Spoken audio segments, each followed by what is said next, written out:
Queridos hermanos en nuestro Señor Jesucristo, les saluda el Padre Byron. El día de ayer, en el video que subí para la predicación del primer domingo de Adviento, les compartí algunos puntos importantes a tener en cuenta para vivir, para amar y para conocer muy bien este tiempo de Adviento. Y el día de hoy, esos elementos que dije ayer se cumplen o los vamos a ver muy claros. Por lo siguiente, por ejemplo, el día de hoy, que estamos dentro de la primera etapa del tiempo de Adviento, si es que alguien no sabe muy bien lo que estoy diciendo, está un poquito perdido, le invito a que vea el video de la predicación de ayer. Allí explico esto, ¿no? Ahora voy a decirlo como si ya lo supieran, ¿ya? Entonces, estamos en la primera etapa del tiempo de Adviento y en esta primera etapa se medita entonces que el Antiguo Testamento, sobre todo, nos unimos al Antiguo Testamento y reflexionamos sobre la segunda venida de nuestro Señor Jesucristo. Recordemos que son dos puntos importantes.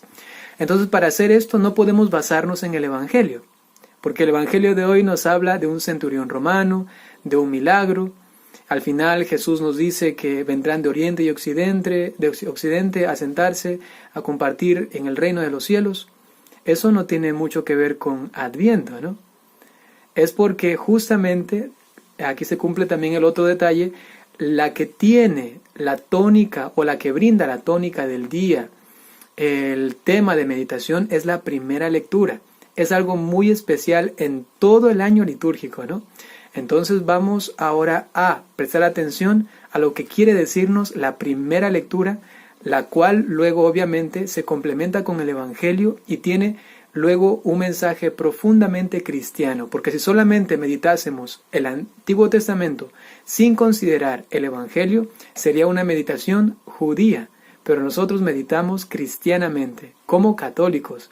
Entonces leemos la primera lectura y luego el Evangelio da entonces este matiz ya cristiano, es decir, lo interpretamos ya de una forma correctísima según la revelación de Jesucristo, pero basándonos ¿en qué? En la primera lectura.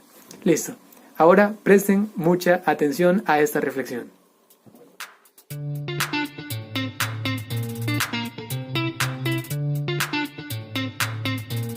Tendrás una nueva forma de pensar. Vamos a reflexionar sobre el año 41 al 44 y lo explico de una forma más extensa. Ahora, luego dos afirmaciones importantes. Queridos hermanos, primero les quiero compartir un detalle muy bonito de ese tiempo de Adviento, un detalle más. Y es que las lecturas, sobre todo el Antiguo Testamento, nos van a hablar de un futuro. Siempre nos hablarán de realidades que se aproximan. Y el Evangelio también tocará, brevemente por lo menos, estas realidades futuras. Por ejemplo, se dice en esta visión que tiene el profeta Isaías, vendrán, afluirán, y ocurrirá esto y esto otro que tenemos ya bien leído, ¿verdad? Y en el Evangelio también Jesús dice que vendrán de oriente y occidente, ¿no? Entonces aquí se conectan las dos lecturas. Entonces, primer detalle para el día de hoy, ¿no? Es que las lecturas nos van a hablar siempre de un futuro. ¿Por qué de un futuro? Porque justamente la virtud de la esperanza, que es la virtud propia del tiempo de Adviento, se realiza en la circunstancia futura. Nunca uno puede tener esperanza de algo que ya posee, sino de algo que está justamente esperando, ¿no? Entonces, eso es muy valioso y cada vez que vayan a la misa entonces y vayan a escuchar las lecturas, estén atentos, ¿no? A cuando el lector o el sacerdote lee, diga cosas hacia el futuro. Eso es lo importante de esas lecturas, ¿no? Mencionemos ahora 3 puntos importantes para reflexionar, los cuales quedarán resumidos en la siguiente frase. El Señor nos hace ilusionarnos de su advenimiento. El Señor nos hace ilusionarnos de su advenimiento. ¿Por qué? Por lo siguiente. En la visión del profeta Isaías se descubre que a este festín en este monte vendrán personas inclusive gentiles, es decir, personas extrañas, extranjeras, que no pertenecen a la misma raza o que no son de la misma religión. Conectemos esto con el Evangelio. Jesús se encuentra con un centurión romano, no judío, no de la misma raza, del mismo pueblo, no es parte de la nación escogida por Dios, no hace parte de toda la tradición que procede del patriarca Abraham, un romano, que además era el símbolo de la opresión a este pueblo, inclusive signo de enemistad. Este es realmente un enemigo, ¿no? Y Jesús dice de él: no he encontrado a nadie con tanta fe como tú, centurión romano.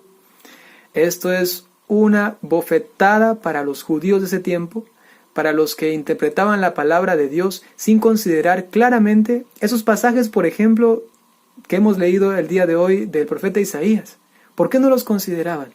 Entonces Jesús viene a abrir todo el panorama y a revelarnos claramente al mismo Dios y también entonces también el camino para que nosotros podamos salvarnos, ¿no? Entonces, primer punto, en el cielo y en la venida de nuestro Señor Jesucristo habrán sorpresas. Aquel que yo tanto odiaba, aquel que me hizo tanto daño, aquel que lo consideraba mi enemigo, aquel que inclusive no lo consideraba digno de ser cristiano católico porque siempre encontraba todo para juzgarlo y decir, este ni siquiera debería comulgar, al final nos puede sorprender. Al final nos puede dar una bofetada a nosotros, diciéndonos: Jesús, no encontré tanta fe en ninguno de estos, sino en este, por el cual tú no dabas ni medio centavo.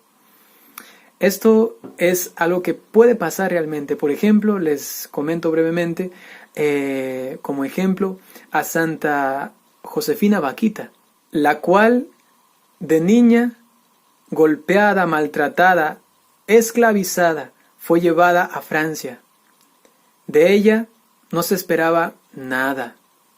Es una pobre sirvienta, esclava, punto. Sin embargo, a todos sorprendió. Al encontrarse con Jesucristo en una pequeña iglesia, al mirar allí al crucificado, todo lo que ella tenía en su interior de bueno fue perfeccionado. Y al final logró ser hermana religiosa, al final logró tener una vida ejemplar, al final el día de hoy la invocamos como santa, a ella, por la cual no se hubiese dado ni medio centavo. Primer punto, en la venida de nuestro Señor Jesucristo habrán sorpresas. Y quizá justamente esa persona de la cual tú no podías fiarte o considerabas que ella no era digna, por ejemplo, de comulgar, que no era digna de tener lo que tenía, yo qué sé, dinero o una madre tan buena y él tan malo, ¿no? Yo qué sé. Esta persona te puede sorprender. Por eso es mejor acostumbrarnos a estas palabras, ¿no? Las palabras de Jesús. Hay personas en las que se encuentra tanta fe y solamente falta un encuentro, un toquecito. Por ello yo no soy digno de decir, bueno, esta persona sí, esta persona no. No, tranquilo, yo solamente oro y sé que cualquier persona, en cualquier momento, me puede sorprender. Es maravilloso. Inclusive un ateo, inclusive el peor estudiante de un colegio, de una escuela, inclusive esa persona alcohólica, borracha o drogadicta que está en la calle. Segundo punto.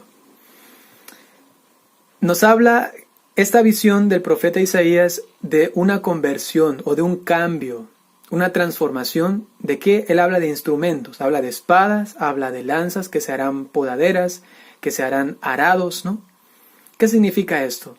Que lo que antes sirvió para destrucción y guerra, luego puede servir para cultivar, para proteger, para dar fruto. Imagínate, se conecta de nuevo esto, ¿no?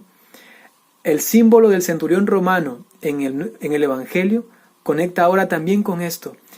Habrán sorpresas, habrán cambios en mi venida. Y bonito conocer también ahora, ya en este momento, aunque quisiera también eso profundizarlo en una predicación después, se habla también de un impacto de la venida de Jesucristo ahora, actualmente, aun cuando no venga en su gloria completamente, hay también una cierta venida actual de Jesucristo. De esto habla San Bernardo. Pero sobre eso hablaremos en otra predicación, así que estén atentos a los días siguientes, ¿ya? Y continuando la conexión que hay entre el Evangelio con esas podaderas, estos arados, ¿no? Jesús dice al final del Evangelio del día de hoy que vendrán personas de Oriente y Occidente. Eso quiere decir que aquí en este mundo siempre tenemos divisiones. Estamos divididos, los de arriba, los de abajo, los altos, los pequeños, aquí y acá, los de Oriente, los de Occidente, ¿no? Pero llegará un momento, él se refiere a su venida, en que ya no habrá eso, sino que todos estarán en un mismo, digamos así, lugar, en un mismo espacio. En palabras más familiares, digamos, todos tendrán una sola casa. Y no serán entonces los que vienen de allá o de acá, sino que todos serán una sola familia, ¿no? Esto se conecta justamente con esto de las podaderas y de los arados, porque la realidad humana en la venida de Jesucristo tendrá una transformación, tendrá una elevación a tal punto que todos estaremos viviendo una comunión plena. ¿Con quién? Con los que amamos. ¿Con quién? Con los que quizá también odiamos aquí en esta tierra. ¿Con quién? Quizá con los que nos hicieron daño. ¿Con quién? Quizá con aquellos que debería amar, pero que no puedo. Un padre, un hijo, un esposo. En conclusión, habrá una transformación y elevación sublime de toda la naturaleza humana. Esto se puede resumir justamente con lo que les decía al principio. Dios nos hace ilusionarnos de su advenimiento, porque nos está diciendo, tranquilos seres humanos, cuando yo venga, todo esto será realidad y entonces será una experiencia eterna de la concordia, de la comunión, de la felicidad entre hermanos y sobre todo con Dios. Todos unidos, una sola familia. Esto es hermosísimo. Ven, Señor Jesús, ya quiero desde ahora saborearlo para experimentarlo plenamente en tu segunda venida. Ven, Señor Jesús. Vamos a pedir a nuestra Madre Santísima, a la Virgen María, que nos conceda la gracia de perfeccionar nuestra esperanza para poder aguardar vigilantes el advenimiento de nuestro Señor Jesucristo. El Señor esté con ustedes. La bendición de Dios Todopoderoso, por intercesión de la Santísima Virgen María, San José, todos los ángeles y santos, nos concedan ilusionarnos por la venida de nuestro Señor. En el nombre del Padre, y del Hijo, y del Espíritu Santo. Y recuerden que esas predicaciones no son para entretenimiento, sino para formación. Denle me gusta, compartan y también comenten. Están ayudando así mucho a la evangelización en las redes sociales. Hasta pronto.